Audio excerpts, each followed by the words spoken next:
We have a few things coming up. Actually, that's over, so we can get rid of that. How to prepare for death, that series is over.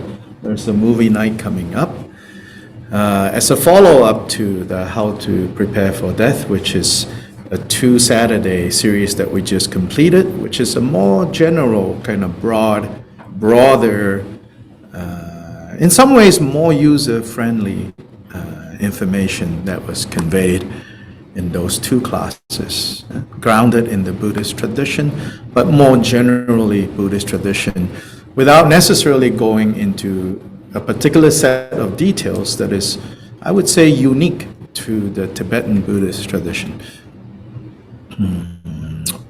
which is based on this book called the Tibetan Book of the Dead. It's a creative title. Its original title is not Tibetan Book of the Dead. The first publishers of this book were inspired by the Egyptian Book of the Dead, which is an accurate translation, Egyptian Book of the Dead, and they thought, oh, we'll call it Tibetan Book of the Dead. So we have determined, based on those 2 Saturdays and people asking, that I will be offering a 4-Saturday course starting the last Saturday of this month and into March. So stay tuned. More information will be coming about that course. For that course also, more information will be coming. My request is for people to come not out of curiosity.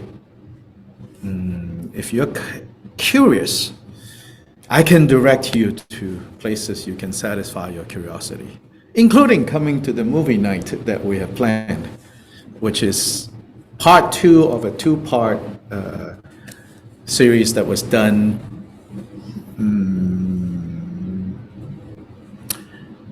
a while back, but very well done. One is part 1 of that series was on the actual application and use of this particular text in the life of the Ladakhi people, which are a group of people living in the highest desert in the world in northern India, culturally Tibetan, but they are Ladakhi, as in they're from Ladakh. Part 2 is a dramatization of the content of the Tibetan Book of the Dead, because the Tibetan Book of the Dead describe these visionary experiences X number of days after you have passed away. And so the computer-generated graphics is a little dated at this point, but still pretty cool.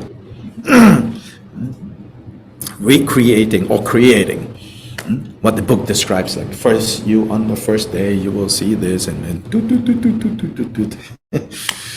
so if it is just curiosity, that, and then all the translations of the text that has been done and all the discussions on the text that has been done, both printed and online, you can satisfy your curiosity there. So this series, if you attend, my request is that you attend really thinking, this is good to know, because probably when the time comes from me, I need this information. Yeah, I may need this information. Let's say I may need this information, right? To at least have that kind of a motivation, rather than to satisfy curiosity. Because traditionally, this set of instructions are only given within a context of proper initiation into a particular set of esoteric practices. It was felt like there was no need for general public to know, because even within the Buddhist community, no need for a general public to know. General public, we have what we covered, more or less the content of the last 2 Saturdays. Like, that's good enough for most people. But for those who may have the motivation and the confidence that when death comes from you, for you, not only will you go through it without stress, but that you can go through it and actually achieve something that will be beneficial for all beings. It says that's the motivation that you should have. That my death will also become a source of good for others. As in, there are certain spiritual breakthroughs that can happen if I know how to apply these teachings. So they take commitment, Just hearing the teachings and not training in them, probably not very useful. So with that, if you have that kind of intention,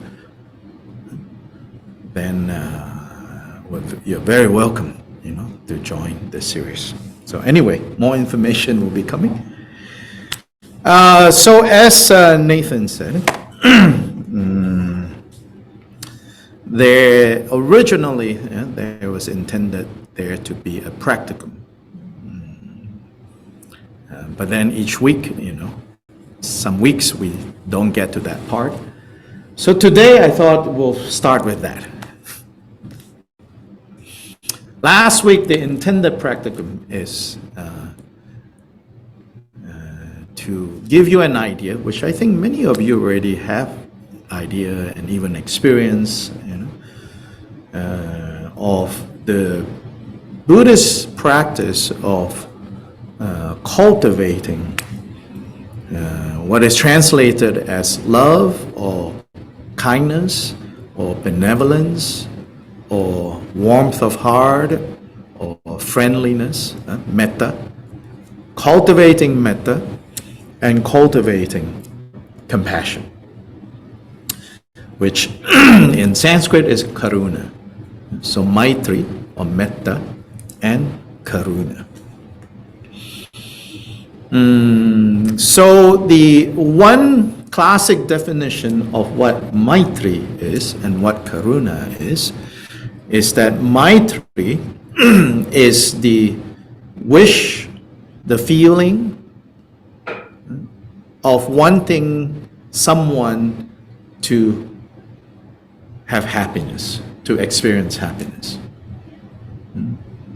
Wanting someone to have happiness, and then if we understand more of that, we know happiness don't just fall from the sky. Happiness have causes. So then, extending that, we say, therefore, we also wish the causes of happiness for others. Cultivating karuna is the wish that others are free from suffering. Then again, same principle, suffering don't just fall from the sky. Sometimes it falls from the sky. I've heard stories like that. But, they have causes. So then in this case, we also wish that others are free from the causes of suffering. So even in talking about suffering and its cause, happiness and its cause, right? Implied in there, and this is often not necessarily noticed or not necessarily emphasized when, most of the time when Buddhist teachings on how to cultivate love, how to cultivate compassion is introduced. But I think it's a very important piece, which is, it's good for us to wish others happiness, to wish others to be free from suffering, but that wish cannot be done without any understanding of causality, cause and effect. So the basic principle of causality is we experience the results of what we have created, what we have sown. As you have sown, right, so shall you reap. That is, otherwise, right, this is a haphazard universe. Happiness and suffering happens for no particular reason. That's not the Buddhist view. The Buddha taught very clearly, happiness and suffering comes from causes of happiness and suffering that every one of us have created. What others can provide are the conditions conducive to the ripening of these causes. So these causes imagine like seeds. So those seeds we plant ourselves. The conditions for the ripening of the seeds may be provided by others. But the seeds are still things that we plant. So it's within that context that you are encouraged to really genuinely cultivate, develop Maitri, Metta, and Karuna for others.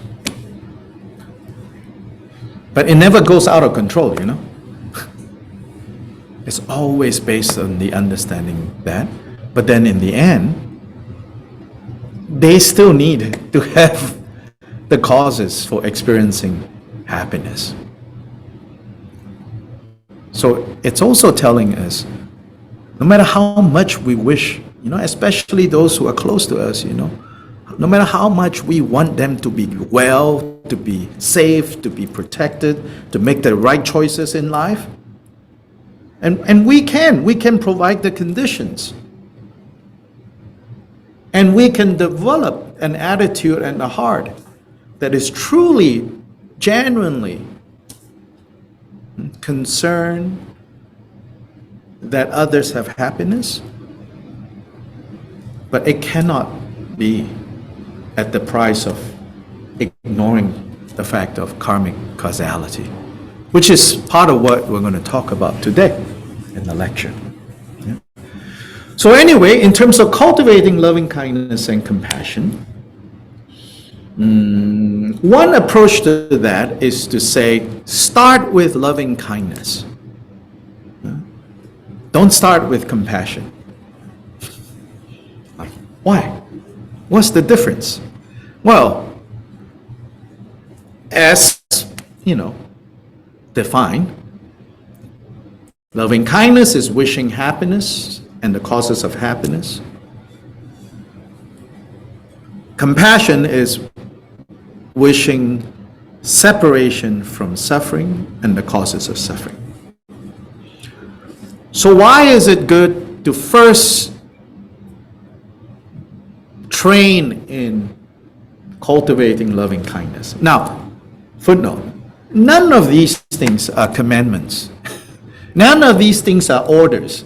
None of these things are do this, otherwise you are going against what I'm saying and you'll get in trouble. None of this is even about if you don't do this, you're a bad person. Shame on you. No. It's all it's a prescription. It's free choice. Doesn't make you a bad person, really. If you're like, no, I don't feel like I need to cultivate this. Fine, But the Buddha prescribes, right? So there is a particular rationale to this order of starting first with loving kindness. So how do we start with loving kindness? We start by first recognizing kindness. We need to recognize, kindness before we can cultivate kindness. And today, unfortunately, print media, online media. They don't intend it, but then human psychology is such that selling news of unkindness sells better. Because there's one side of human psychology that also gravitate to go learn about all those things. And then the more you learn about all those things, which for sure is happening in the world, you know, there's a lot of painful things happening in the world, you know. But if you dwell on that, then all you will be consumed by is that. But when you dwell on kindness, then you have a chance of breaking that cycle.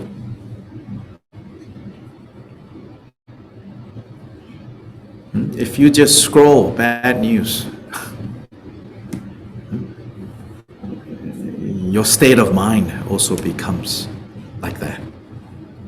But if we begin to notice, we begin to pay attention to kindness, and to work on cultivating or paying attention to kindness requires that we are not so cynical. That's the other thing, it seems like, you know. The news, social media wants us to be cynical, you know. But here it says, no, don't judge. So kindness then here, suddenly, examples of kindness will manifest everywhere. Somebody holding the door for you or for somebody else, that is an act of kindness. Recognize that. See that. So when we begin to recognize all the kindness, then if in the context of a more formal meditation, you can sit down and you can recall how you have been a recipient of kindness. Might even go back to a memory in childhood. A particular stranger, a particular teacher, a particular family friend that did something that you felt like, I was so safe, I was so happy when that person did that. Then you begin to bring to mind, right, these experiences of kindness, of friendliness, of warmth of heart that was shown to us. And as we cultivate that, right, then you can radiate that to others. If you like some special effects, you know, some of us like something like that, and then you sit here and you are, you know, recalling all these instances of kindness. Then you feel, you know, that completely yourself, you're bathed in like almost this golden light of warmth, right? Then you can think of all your benefactors. Think of them as your benefactors. They have benefited you. They are your benefactors. And including spiritual benefactors. And you can think that they are all standing right behind you, with their hands on you, right? And then their kindness are flowing through you and going outwards.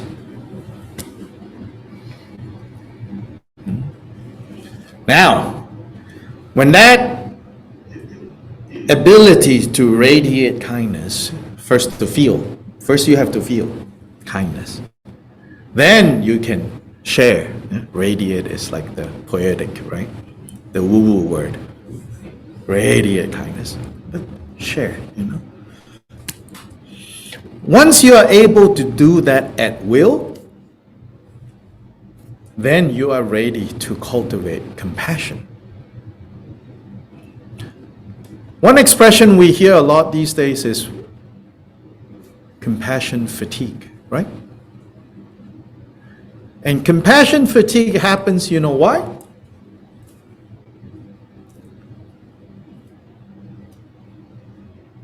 Because you have nothing to draw from in order to give in terms of compassion.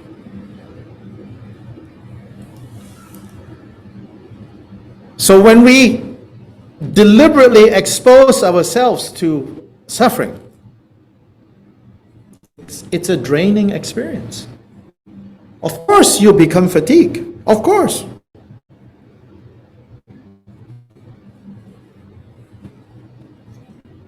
So having kindness at will, developing the ability to summon, to conjure like a magician, loving kindness, that will prevent compassion fatigue. Prevent compassion fatigue because you're drawing from a source of power. And that power is that power of warmth, of benevolence, of kindness.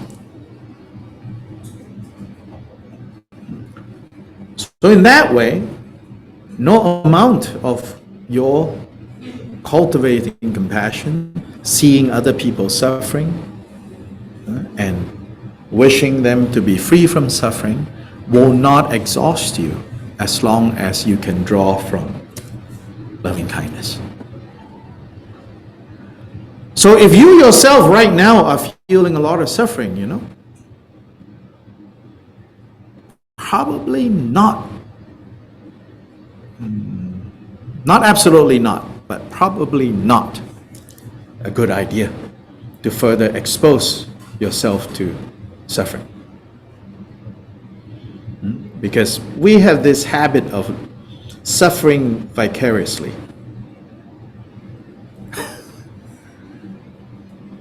And that's not healthy,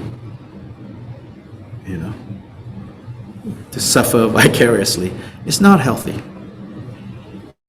And doesn't do anyone any good. You're just adding more suffering into the world.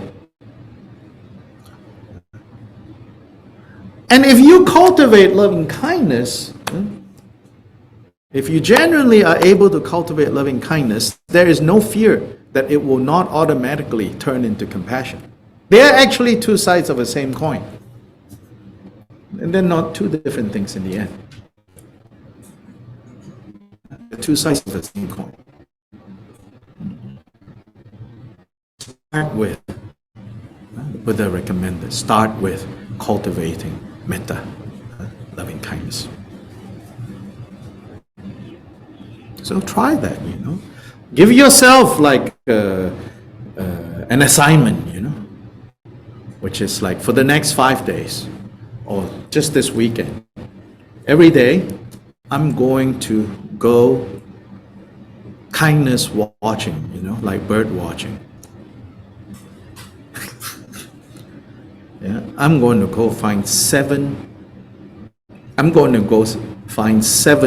cases of kindness just walking around downtown, if you dare to go downtown.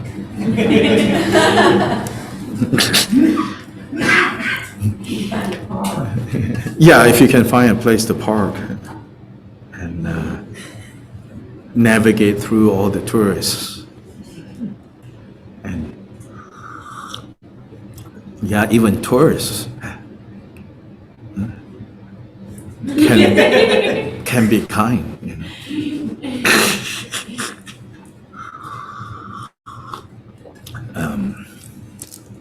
Give yourself an assignment like that. Do it for a few days.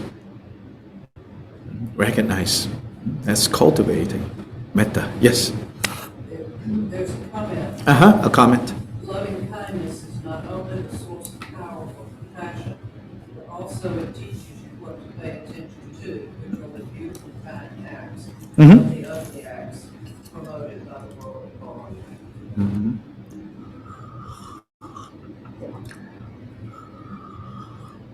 So much, we can say about loving kindness. But how it relates to compassion think frequently we all want to be compassionate because it makes you look more like a good person, you know? It's dangerous.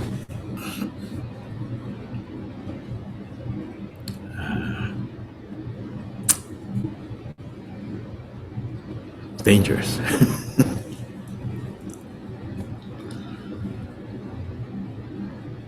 Okay. Now, yeah. Wrong thing to click. This is what I want. I think. Oh, first. Uh-oh. First, do some other magic.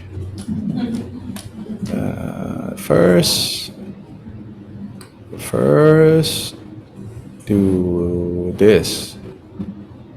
I see. Then do this. Which one though? Why are there two? Oh. Okay.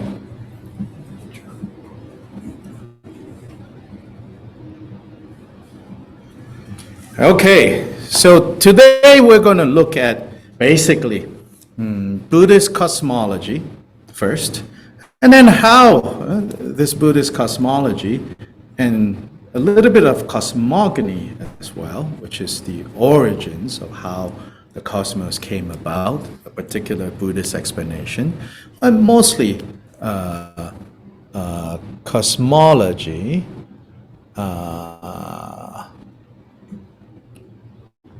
and how that cosmology is related to psychology, which in the end you could say that is the Buddha's prime concern.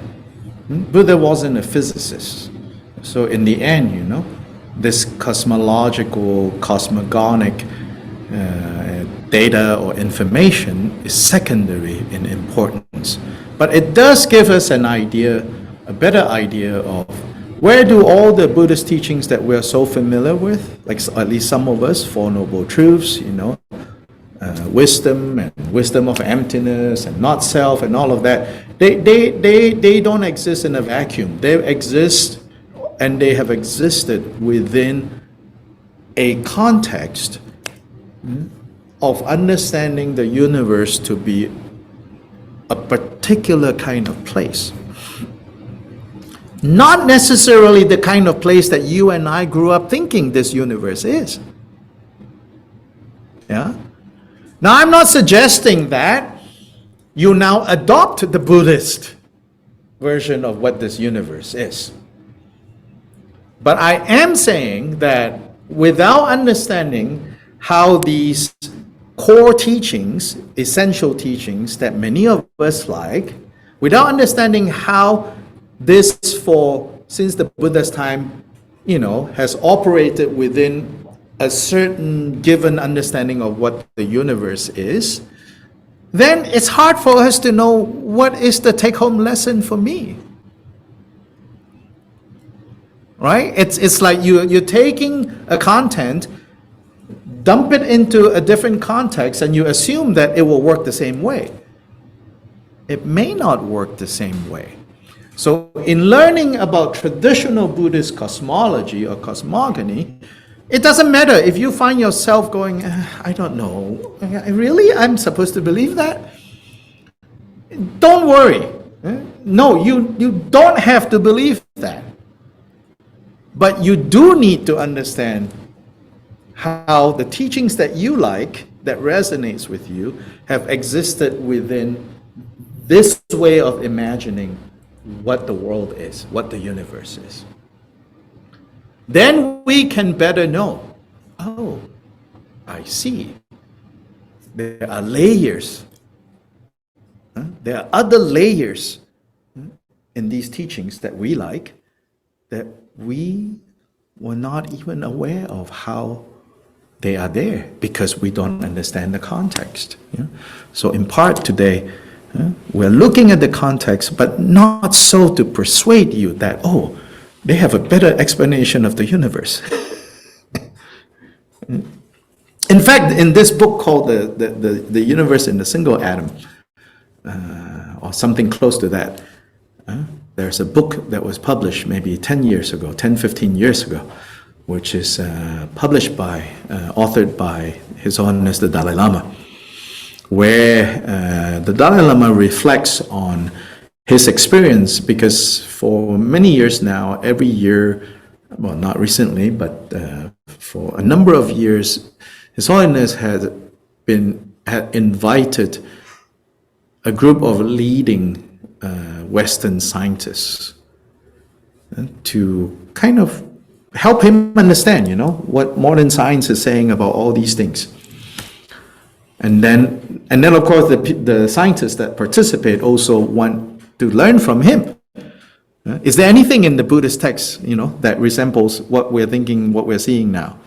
And so this dialogue was going on for years, and then one of the products of this dialogue of quite a few years is His Holiness's reflection on these topics. So in there, in particular, he said, actually, if we look at the Buddhist analysis of matter, which in this case we could say the cosmology, he says, if you look at the Buddhist analysis of matter, it's primitive compared to the Western modern scientific analysis of matter. Right? Not in the same book, I think, but in other contexts, His Holiness has said, he said, many aspects of like Buddhist cosmology as traditionally described, he said, I don't believe anymore. He says, I accept what scientists have been able to prove. He says, because a literal reading of Buddhist cosmology would end up with the flat earth. We now have people who are very educated who seems to believe that maybe that's how it is. But His Holiness Dalai Lama said, no, I don't believe that anymore, he says, because he says, because the Buddha says, in many of these things that he says, they are to be interpreted, not to be simply accepted on face value. Right? It's only appropriate for a particular audience that the Buddha spoke a certain way. So Dalai Lama is like, I don't believe this anymore. He said in some texts it says, one time I think he was in Bodh Gaya, where the Buddha achieved enlightenment, and he was giving a big public teaching there. He said, you can find, in some Buddhist texts it says, the hell realms, right, is like 20,000, whatever figure, right, feet, meters, beneath here, he goes, and it's like, obviously, that's not true. He says, I don't believe that anymore. Yeah, so. It's a metaphor. Oh yeah, of course, that's what he's saying, like, I don't believe that anymore, that is something else, not to be taken literally. But, until then, he's also admitting, right? Until recently, he did believe that. Until then, it wasn't metaphorical. It's like, well, that's what it says, we believe. Until now, it's proven wrong. It's like, okay, don't need to believe that anymore.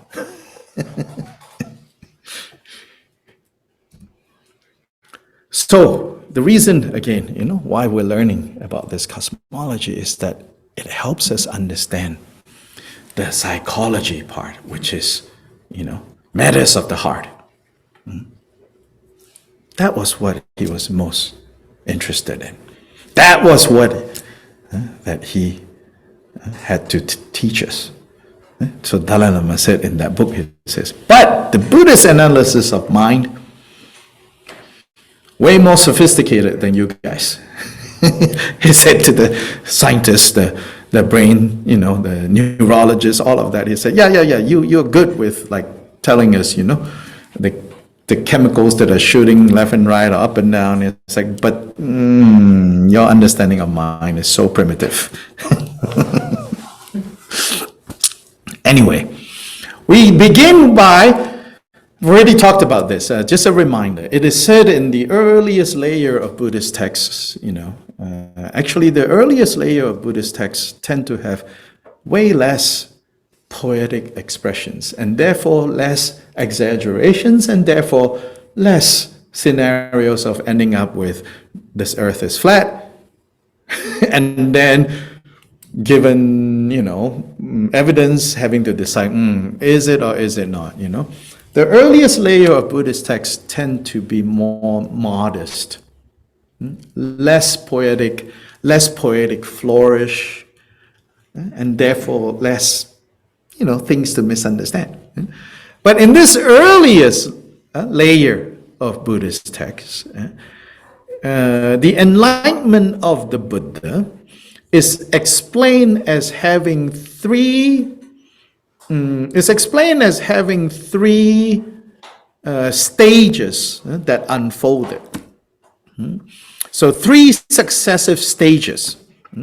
And at each of these stages, a distinct knowledge arose in Siddhartha. And it's when all these 16 stages out of juice. It's when these 16 stages, 16, it's when all these three stages were completed, that was when he became awakened Buddha. Yeah? So, in the first watch of the night, that's how time was measured. In the first watch of the night, it said that he had direct knowledge of his own previous lifetimes arose. He saw in all clarity every single lifetime, going back to infinite past, which means beginningless. Even though beginningless, according to this account, he saw all of that. But what is really being said that? What is really being communicated there? What is being communicated there is he gained knowledge of the principle of causality, of karma, with regards to his own situation. Yeah? How he even became awakened is due to a long series of choices made for a long time stretching into the past. A clear commitment to waking up that went from lifetime to lifetime to lifetime, and all the different trainings and all the different things that he did right, as well as all the mistakes that he made. He could see all of that. It said that knowledge arose in him in the first watch of the night. So I call that the karmological vision that arose. Then in the second watch of the night, it is said that he had direct knowledge of the transmigration of other beings. Meaning now, the first one, he could see into all his past lives as pertaining to his own situation. In the second watch, he was able to see right at that time. The first one is, you could say, vertical, right? Like pass into the past. The second one was horizontal, which is, it said, it's described in detail how he could see, like, oh, this particular being, in like 1 moment ago, passed away from here. And due to how they have, the karma that they have created, have arisen over there as that particular life. In other words, what we call rebirth. The process of rebirth that is occurring right now. He could see all of that.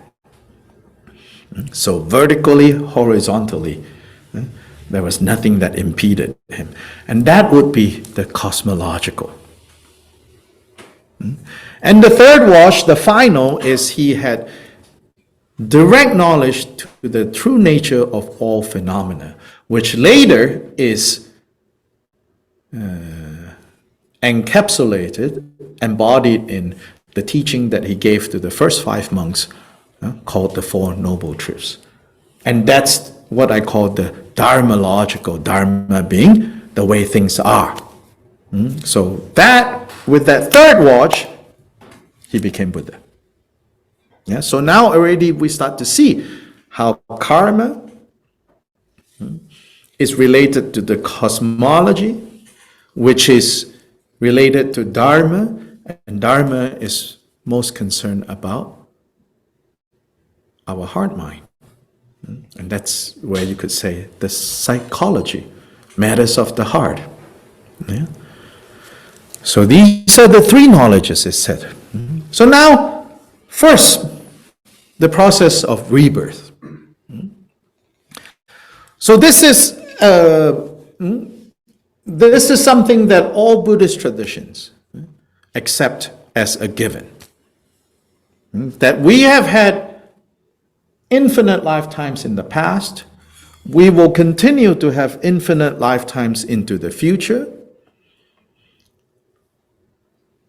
and this process is a cycle that is purposeless, aimless, and beginningless.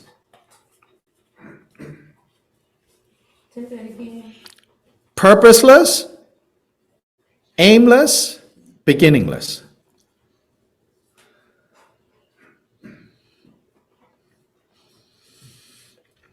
Why do I need to specify purposeless?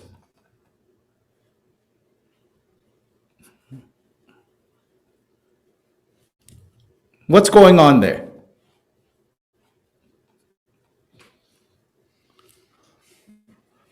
That means no God,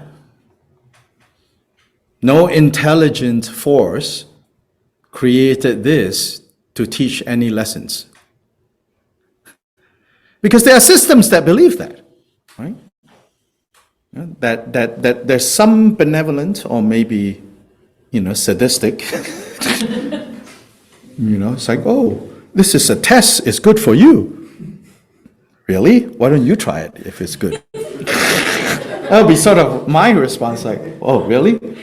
You try it then, So in this understanding, this cycle of rebirth, it's purposeless in that sense, It's not that the Buddha actually said, and the cycle is purposeless. I have to highlight purposeless given what some of us think. Oh, you mean like rebirth is like some benevolent, figure wants us to grow? No. Buddha didn't teach it that way. Aimless, by aimless meaning, there is no given trajectory of where this might go. Because there are some people who believe that, even in the Buddha's own time, that there is rebirth, and at every birth you get to a better place. And to a better place, and to a better place, until you have completed 9,997. Then you break free, jailbreak. Yeah, there were. In fact, the numbers are kind of mind-boggling. It's not like 9,000. It's very specific, And then this one school of thought active during the Buddha's time. It's like there are 72,895 types of insects. And they come up with all these numbers, and then there are 124,845 and a half lifetimes, and then jailbreak. Buddha said, no, it doesn't have a fixed trajectory. It's aimless in that sense. Then it's also beginningless. Nobody created it. Or another way to put it is, there is no way to find the beginning. And there's no way to find when it began. Now, Doing what began then? This cycle of rebirth, this continuous existence in samsara, what is known as the process of wandering on. So this is what we call confused existence. Samsara is the process of wandering on. So the goal here is to actually break out of this cycle of wandering on. So whereas it is beginningless, it's not endless. You can put an end to it for yourself. You can't put an end to it for others. Why? Because if that was possible, then the one that we call the Buddha would have done it for all of us. Then we would be home free. Again, karma doesn't work like that.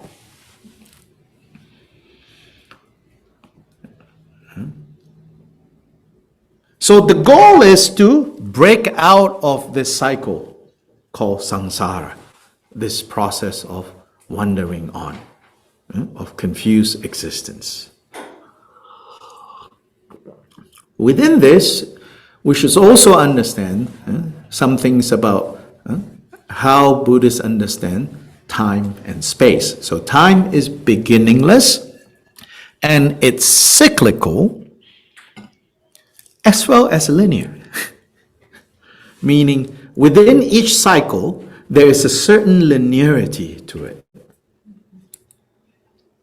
So for example, it's said that this universe that we inhabit, right?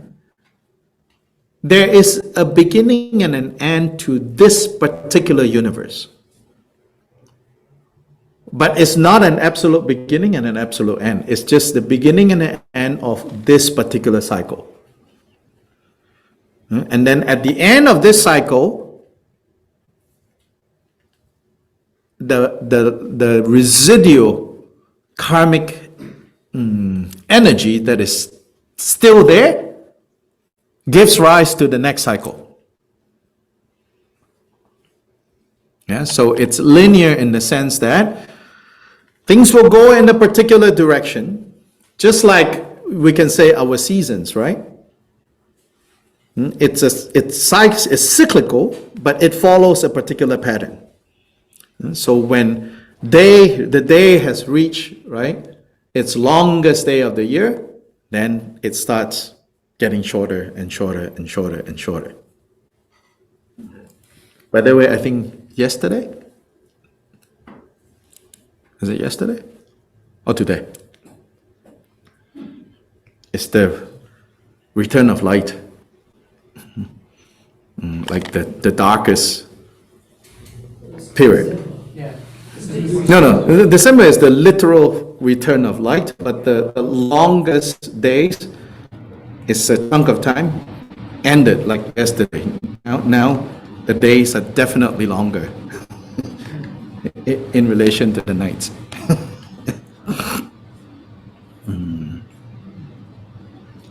Yeah, because there's the climb, right?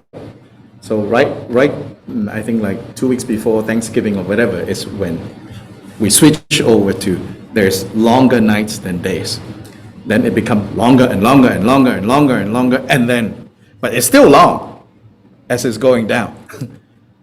Yesterday, I think it's like that. So anyway, so this universe that we are in also evolves and devolves in the same way. And in that way, it's cyclical. And time is measured by these units called kalpas, which sometimes have been translated as eons. A kalpa is a ridiculous amount of time. But Indians being Indians, they like numbers. So it's 1 to 14 zeros or something like that. It's a kalpa. The number of years for a kalpa. So in some Buddhist texts and Hindu texts, they tell you how long is one kalpa. But then one kalpa is only a minor kalpa. 4 minor kalpas make up one great kalpa. But in the Buddhist, in other places in the Buddhist text, the Buddha talked about how long a kalpa is. So one example he gave was something like, if there was a wall that is 5 miles long and I don't know how many feet high, because it doesn't really matter. If there's a wall that is 5 miles long and whatever number of feet high, and every 100 years, an angel, a being of light, takes a silk cloth and wipes the top of this wall one time. The time it takes to wear down the whole wall, to erode the whole wall, it's one kalpa. Yeah. So one kalpa is more or less how long our universe lasts. Not us, okay? We might have destroyed ourselves, 50 times over at the rate that we're going to outlast one kalpa, okay? So time is big chunks of time in the Indian imagination, and space is also boundless. There's a story of like one of these heavenly beings called a Brahma being, a being of light, came. And Brahma in Hindu mythology is the creator God, the one who created all of this, right? So he's pretty kind of full of himself. So one day he came to see the Buddha, and he said, and the Buddha's, and he came to see the Buddha, and kind of want to establish a pecking order. And the Buddha said something like, so looks like you are who they call Brahma. He's like, yes, I am. Then Buddha said, so they say you made all of this? He said, yes, indeed they do say that. Then he said, so I heard that you said you are awake and that you know everything. Buddha said, yes, I am. So then the Buddha says, so since you created all of this, can you tell me the limit of space going in that direction? And Brahma says, let me go find out. So, maybe faster than the speed of light, he went. And he went, and he went, and he went, and he went, and he went for quite a while. Finally, he comes back. And the Buddha said, so, how far does it go? He said, didn't find the end yet. And he said, maybe over there it would end quicker. He goes. So you get the point. He goes in all directions. He cannot find the end of space. Boundless. Within this boundless space, many different world system universes exist. So now it's very fashionable to talk about multiverses. It's already in the Buddhist.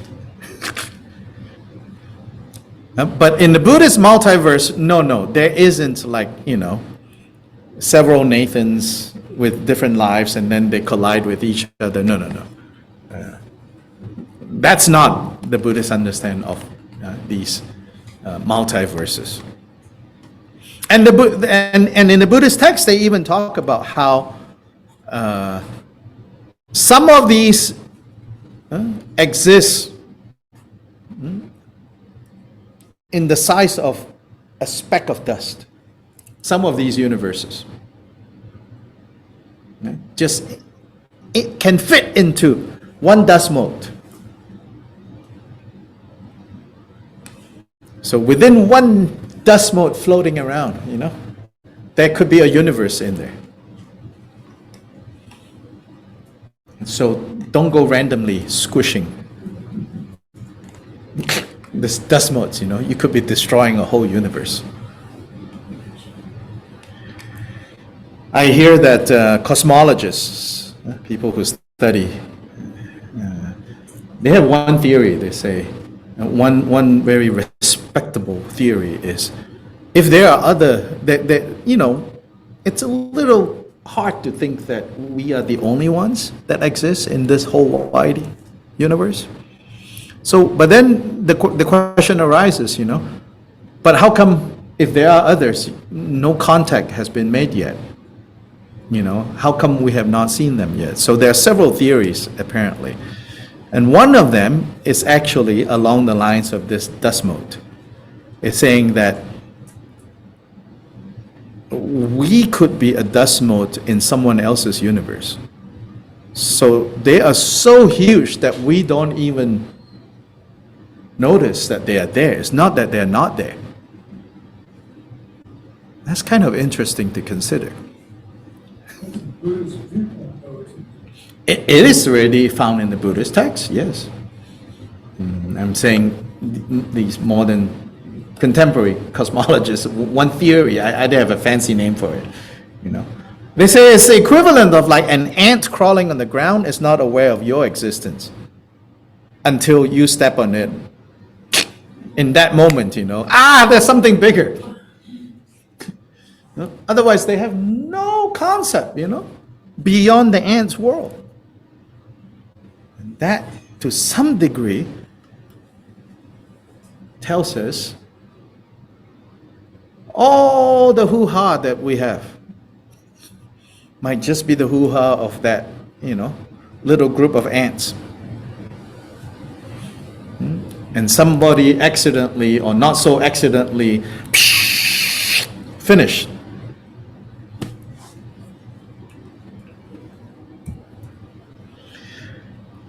Every world system, every universe within this multiverse have its own set of characteristics.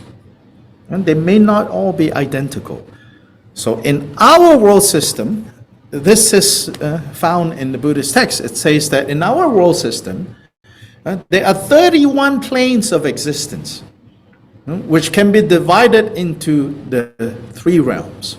The three realms are the realm of the senses, sensual realm, the realm of form, subtle form, and then the formless realm.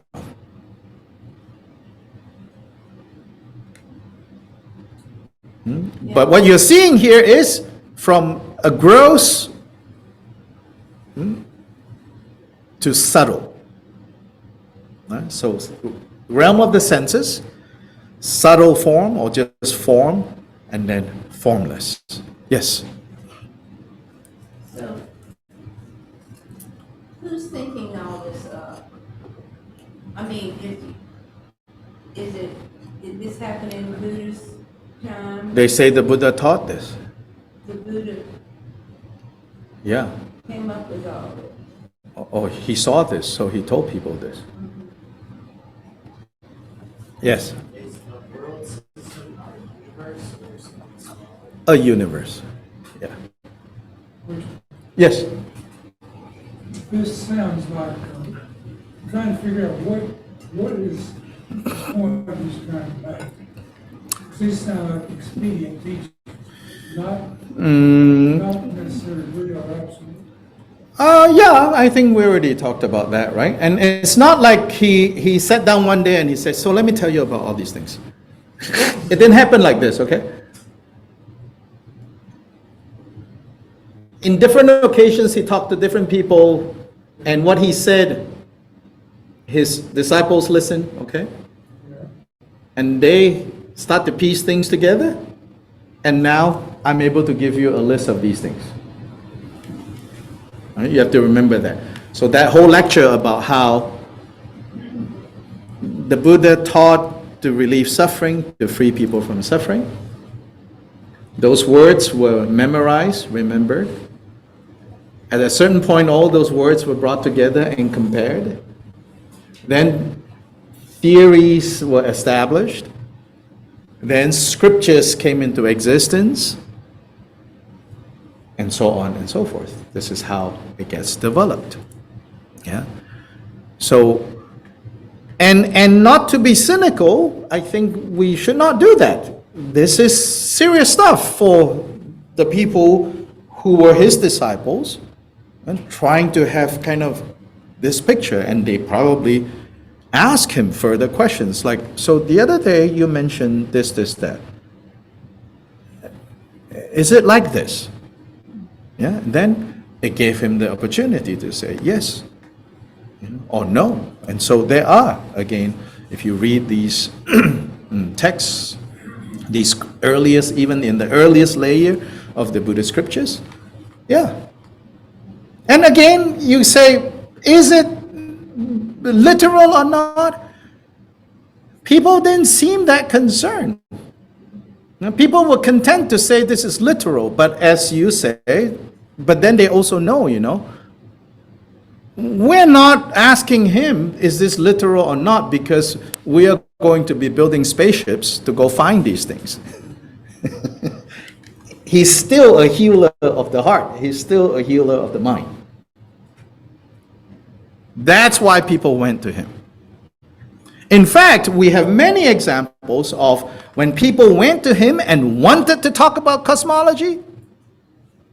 Is this world infinite or not? He did not answer. Then they said, oh, silence. So you mean like this world has an end? Silence. He did not answer.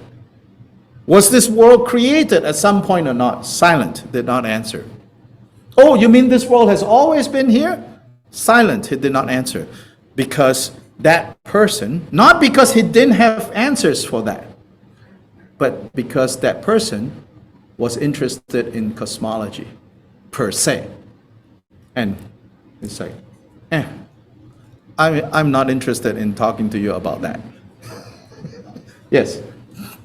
So this is about giving context to the fact of, to helping us realize how infinite suffering is.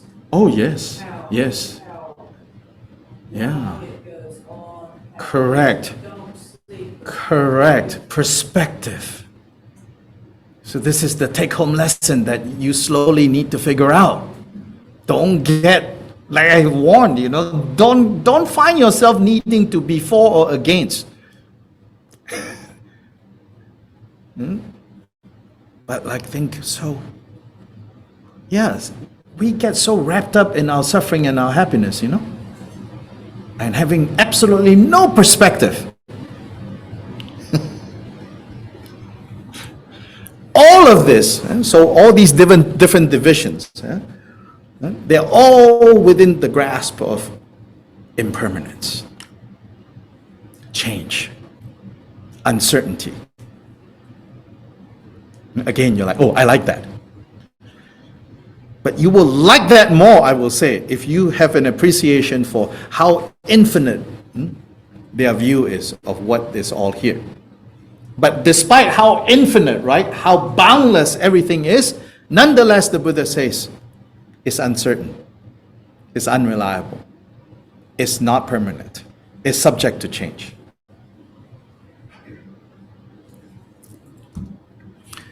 This is a pictorial representative to teach some of the things that I discussed. So it is said that, in fact, somebody drew this up and showed the Buddha and said, is this a good visual representation of what our condition is? And apparently the Buddha says, yes, this is good. So from ancient times, it said that monasteries would paint this diagram, this pictorial representation, in a very prominent place in monasteries, basically at the entrance. So particularly for lay people who are way lost in their fantasies, every time they go to the monastery, they have to see this painting to remind them. This is the cycle that we are caught up in. And so who is this red creature with fangs and eyes and all these scary looking things, that is called death. Sometimes he's called death, sometimes he's called time, sometimes he's called change. So the great demon, that is death, or change, or uncertainty, or impermanence, or time. Yeah? So that's 11. What you're seeing there is 11, right? 2 is representing Buddhas. Those who are awake, those who are free, are not under the clutch and the control of this creature. And the hand is pointing to 12. 12 is a moon. What does moon represent? The cooling of the mind. When the heart cools down, you become free. Too much heat is what burns up everything. So that's 12. 1, what you see in 1, right here at the center, is saying, at the heart of this whole confused existence, at the heart of this whole confused existence are the 3 poisons. What are the 3 poisons? Deluded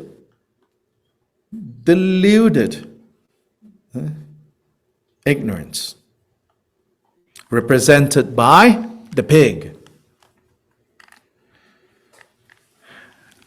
and aversion, represented by the snake, and attachment, represented by the rooster. These 3 is what produces the whole gamut of confusion. This whole cycle of what we call birth and death. Then, the next ring, right? Temporarily 3. We don't talk about 3 because first 9, 8, 7, 5, 6. Yeah, those are said to be the possible realms of rebirth. Now, what determines whether you are in 9 or whether you are in 5? That second inner circle, which one side is dark and one side is light, and that's illustrating karmic causality. Skillful, virtuous causes goes upwards, and negative, non-virtuous causes of suffering drags us downwards.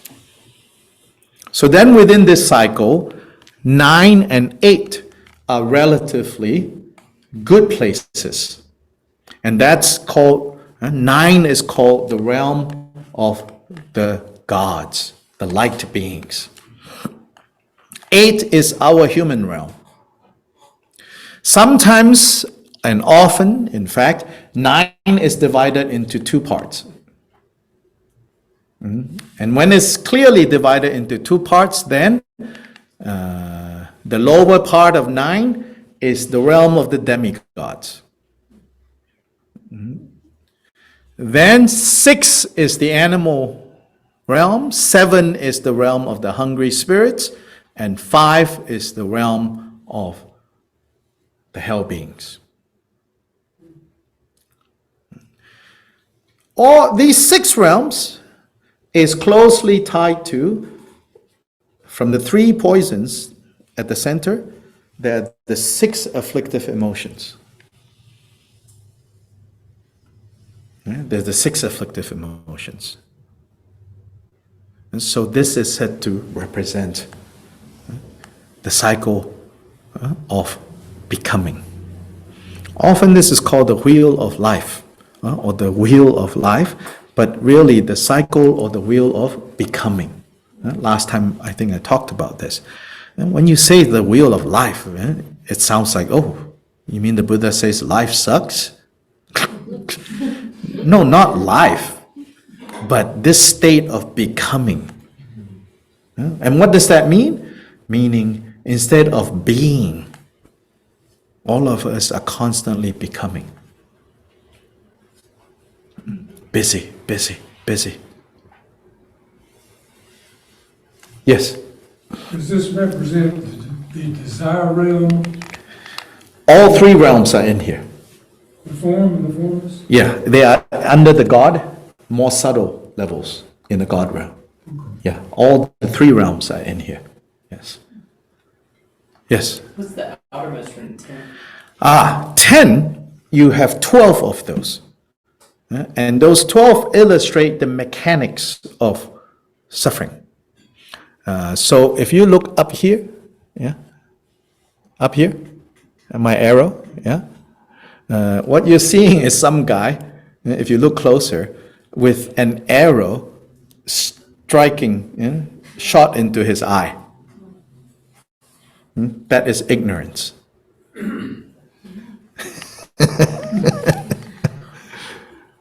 Yeah. What's the one just left of that? That is death. Yeah, that is previous life. Then, from death to ignorance, ignorance to, I think it's, what is being depicted there. I cannot see very well. But those are the mechanics of how confusion is produced. Yeah.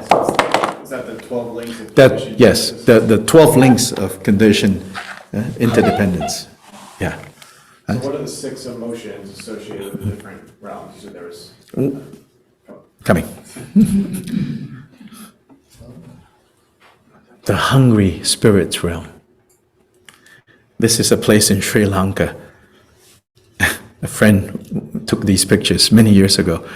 The hungry spirits are so tortured, that they would even eat their own babies. That's what you're seeing over here. They're described as having such huge stomachs, but then their mouth, whatever they put on their mouth, it burns up in fire. So the predominant, the main afflictive emotion here is greed.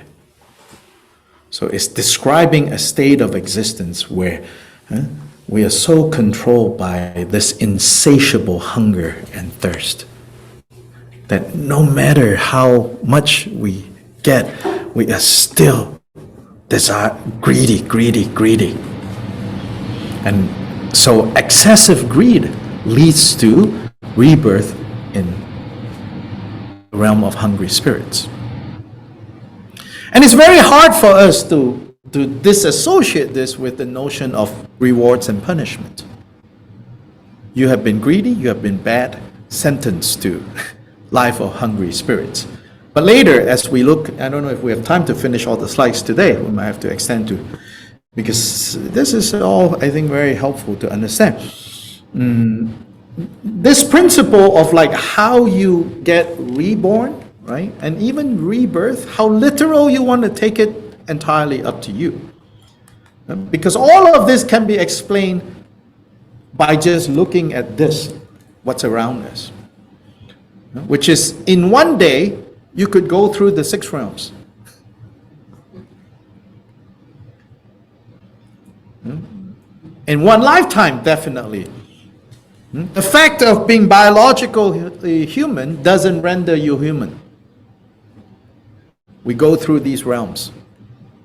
So in order to awaken, you have to go through this. No. You don't have to go through. Because you are not awakened, you are stuck with these. See, purposeless. No one designed this so that you will learn some lessons. This is our given predicament. From one realm of suffering to another. Yes. I'll go when you said that, Buddha said that hell realm, not 30 leagues down there. Yeah, 20,000 leagues or whatever. Is he referring to this is the hell realm? No, this is the hungry spirits. Is there a hell realm? Oh, yes. Well, is there a hell realm where? Psychologically? Oh, yes. Physically where? Physically where? Yeah. We don't know. Dalai Lama says it's no longer 20,000 leagues beneath Bodh Gaya. He didn't say where it is. He just said, I stopped believing that if I dig here for 20,000 feet. If there's not really any birth, isn't he talking about psychological state? I don't know. I don't want to be responsible when there is a place like that and you're like, that guy told me.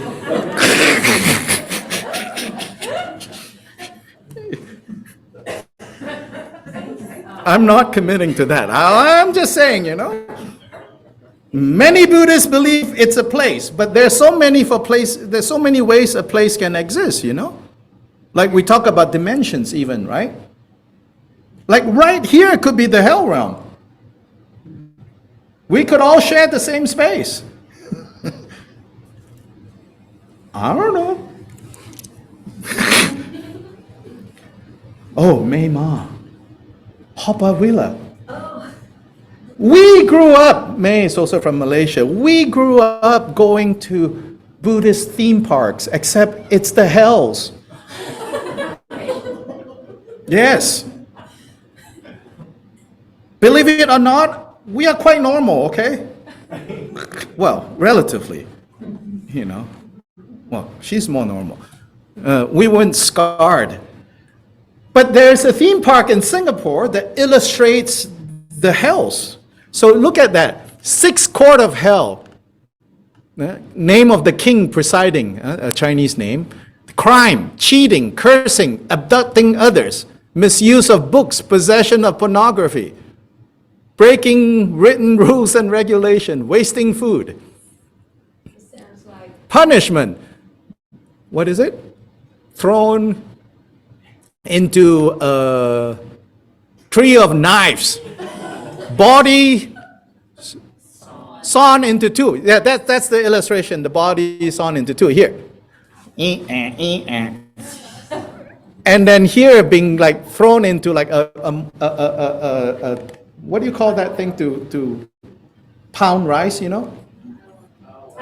Yeah, but a big one, and so you are being crushed, And then over here is the tree, like being thrown into a tree of thorns, right? This is the hell realm. And the psychology of hell realm is anger, resentment, hatred. So you don't need to go to a place to be in that place. When you are under the grips of resentment, it's like being sawn, being thrown into. So I have a scroll. I should bring it. It's longer than this. So maybe this way is long enough to open. It's a illustrated hell scroll. Yeah. And, so this theme park, as a kid, every year my parents will take me.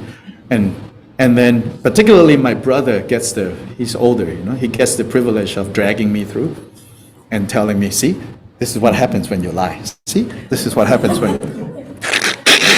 It's like, oh. But still, we would go to Singapore because after all of this, you get to go shopping. Is this the only realm depicted there, or all the realms? No, just hell, Yeah. No, there are other things, like from Chinese mythology, the gods, the goddesses, yes, yeah. But there is no like heaven depicted per se. Because there are also descriptions of the various stages of heaven and how much fun and how much joy there is and all of that. They don't depict that. it's still there. Because, it's still there. Oh, yes. You have to pay to get it? What? You have to pay to get Oh, yeah. it? I mean, is it like a theme park or something? Yeah, during Halloween, the Baptist churches all have, what they call? A house of horror. No, there's more moral name to it. Oh yeah. No. Yeah, sin, or like showing you all the sins, and like they got to learn from these guys. Like we are really good at this.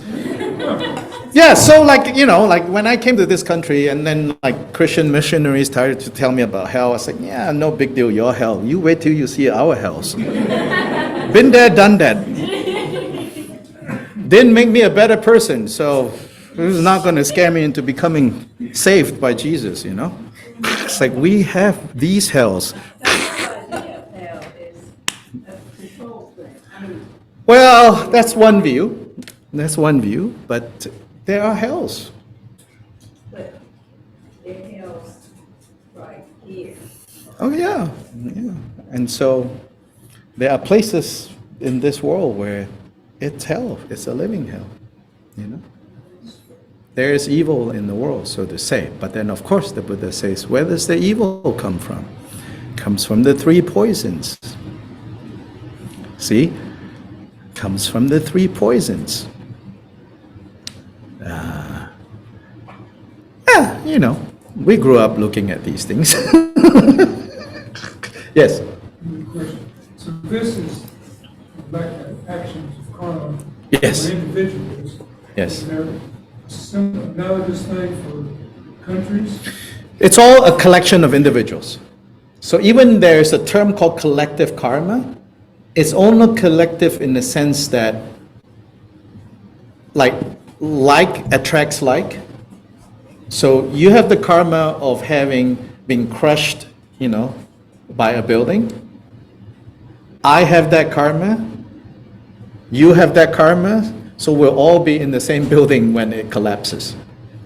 It's not collective in the sense of you are American, you have done something, all other Americans gets, you know, bleeped because of you. Not collective in that sense. Yeah, but countries like Syria, for example, Yes, Ukraine right now. yes.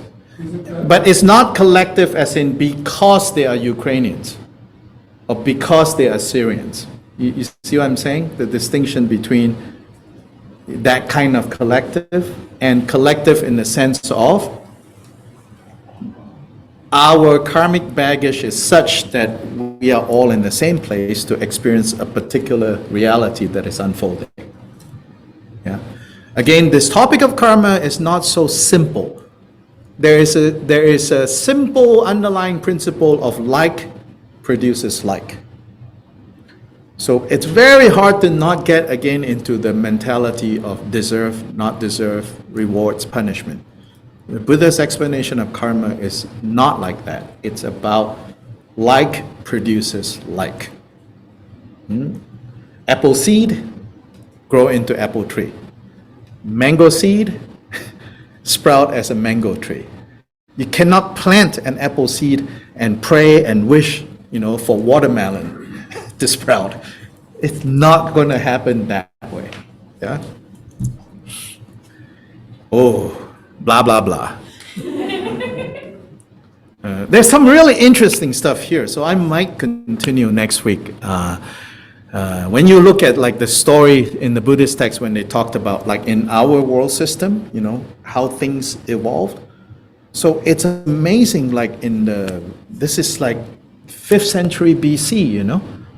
The Buddha basically gave a story that we would call a parody of the idea of a God creating everything, as well as a parody of the divine right of kings, that claim. According to the Buddha's explanation, it said that in the way back, when we first, human beings first turn up, there was enough to go around, food.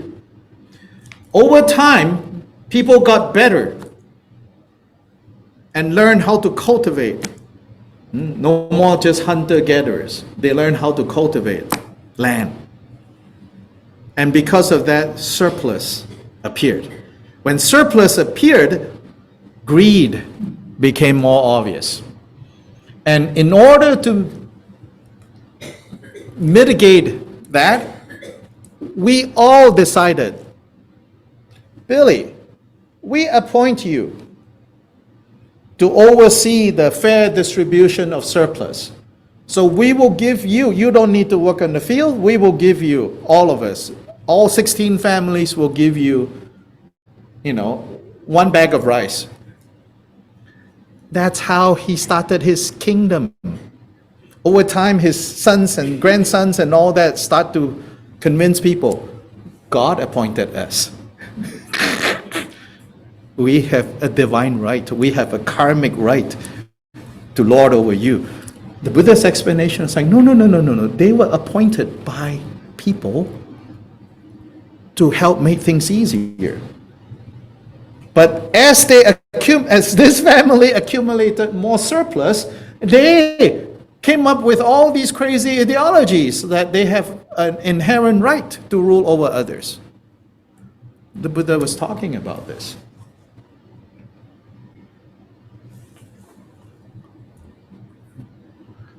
Today, we're going to stop here. There's more to say because, so we're going to look at the three poisons, specifically the psychology, the inner states that cause the appearance of these six realms, as the question you were asking, like the six destinies as psychological states. Then a little bit about karmic causality, which is not an easy topic, but very necessary. Yeah. Seems very complex. Yeah, like most things in life.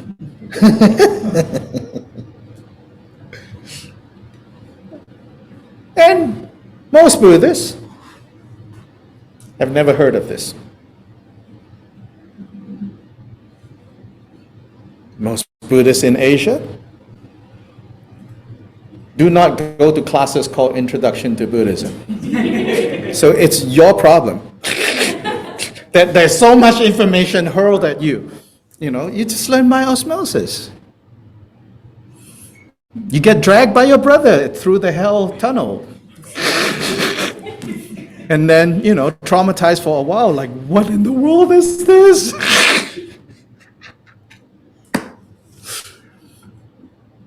It's also the nature of how we're trying to figure out, right? So then, of course, it's like, oh my God, but majority of Buddhists never even once took a course in Introduction to Buddhism. What can we try to figure out for something? Mm-hmm. Why do we, and other previous civilizations, try to figure all this out? Because we want to know. Why do we want to know? I don't know. Well, I'm just saying, I'm not arguing. I know, yeah, I I'm know. just saying, it's so you can do, it seems like everywhere, it's so you can do things right. Mm-hmm. And then you will be safe, successful, Yeah. beautiful. Well, we go back to fundamentally, all of us want to be happy. And that can manifest in so many ways, some more skillful than others. Fundamentally, human beings are unique in that sense among beings, in that we need meaning, We seek meaning, we seek understanding. In fact, there is a school of thought, a philosophy, ancient tradition of Taoism, in one of its most sacred scriptures, so to say, not that, anyway, called the Tao Te Ching. It teaches a different approach. Tao Te Ching was basically, it seems like it was written as a guidebook for rulers, for kings. So it says to the king, keep their stomachs full and their minds empty.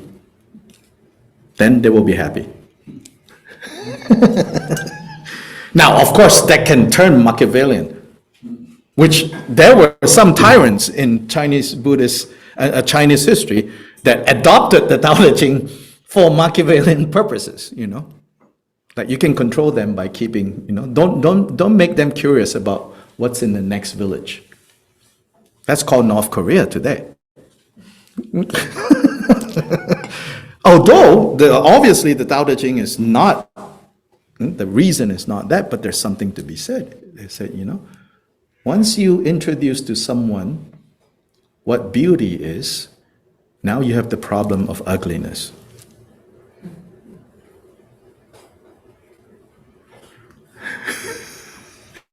It's not abstract. I can tell you one anecdote that really illustrates this point. A friend that I met in Asheville, she was the partner of the person who replaced me when I left Warren Wilson College. May knows who I'm talking about. At that point, the partner, finished his dissertation, and so he replaced me when I left Warren Wilson College, and she was finishing up her dissertation. And so me and her partner, we went to University of Virginia, and she was enrolled at Princeton University, Cornell, yeah. Ivy League. So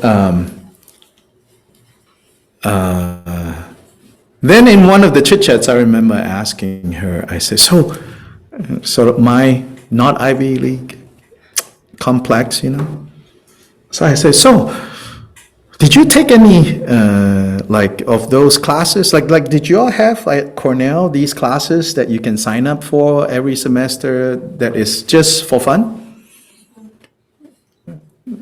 Like you can sign up for I don't know, a whole bunch of things that don't have any credit. It's part of the curricula, right? So then one of the things I asked her, I was like, so did you sign up, did you ever take wine tasting? Wine tasting, And I asked her because she likes wine, She looked at me, she said, no, I didn't do that. She said, why would I do that? I was like, well, I don't know. You seem to like wine. She said, yeah, I do. I said, then why didn't you take it? Didn't they have it? And she said, no, they had it, but I never took it. I said, why not? She said, I'm content with my $3.99 Trader Joe's wine. Why would I want to take a class to ruin that? So what we call refinement in taste is a suffering of a different type. The more refined your enjoyment, the more suffering you're going to bring to yourself. Oh, that's Tao Te Ching. It says the minute you have the idea of righteousness, now you have the problem of unrighteous. The minute you have the idea of beauty, now you're stuck with the problem of ugly. Keep it simple. That's the Tao Te Ching. Okay. Got a question? Oh, yes. Okay. So is the practice of cultivating loving kindness a prayer, an approach to living that strives to help others avoid the worst of the realms by alleviating anger, greed, hate? Question mark. Correct. By showing them love, we may help redirect them from this fate. We might. But, She said may. yeah. We may, we might. But it's not even so much about the other person. It's saying to each of us, just do it. It may or may not change someone else. But you have to genuinely do it hoping it will, but also understanding it may not. But it'll change us. It'll change you. And then when it changes you, then the people who have the circumstance to become happy as a result of you finding happiness, it will be infectious for them. But it's not guaranteed. That's why, because the karmic principle, So by we ourselves really genuinely reaching that kind of happiness, that kind of and we call it loving kindness, we stand a much greater chance to infect someone else. Likewise, if we are buried in suffering, we stand a better chance infecting the people around us with suffering. Happy people don't cause trouble, you know?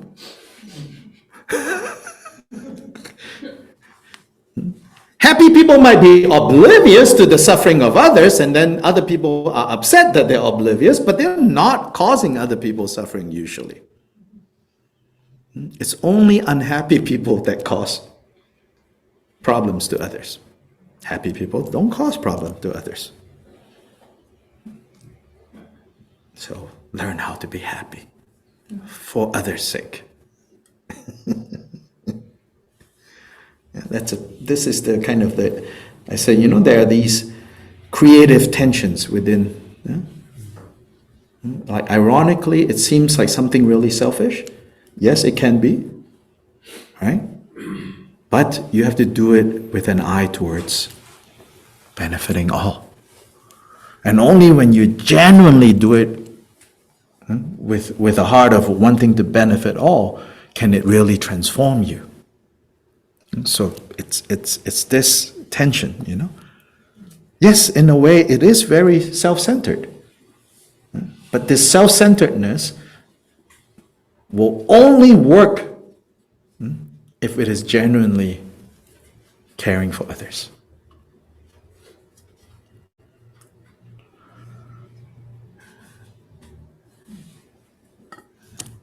Okay, thank you for coming tonight. We will continue next week, extending this class for a week. And then so in the further ahead, like Nathan said, you know, this course was organized, you know, kind of like so that I get a chance to relive my college professor days, minus what I hated about the college professor days, which is grading. Yay! Now students are happy, teacher is happy, no grading.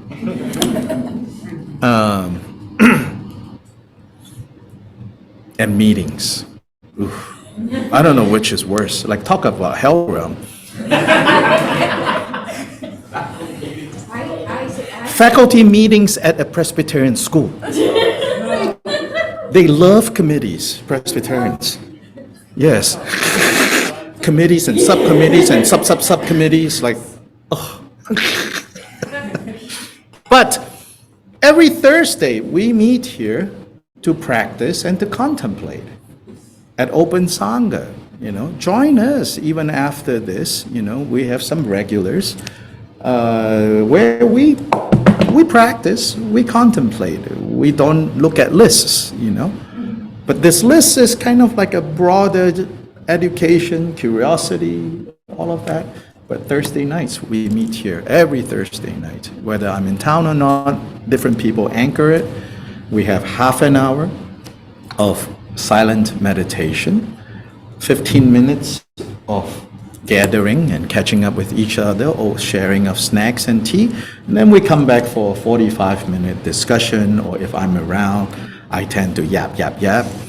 If I'm not around, you get a chance to talk and discuss. And so it's a win-win, you know. So that's Thursday nights, Open Sangha. Thank you for coming. Oh, yes, Shayna is religiously providing us snacks. Yes. I study wine tasting Ta-da. independently. Oh, okay. Independently. Yeah, independently. Right. Independent.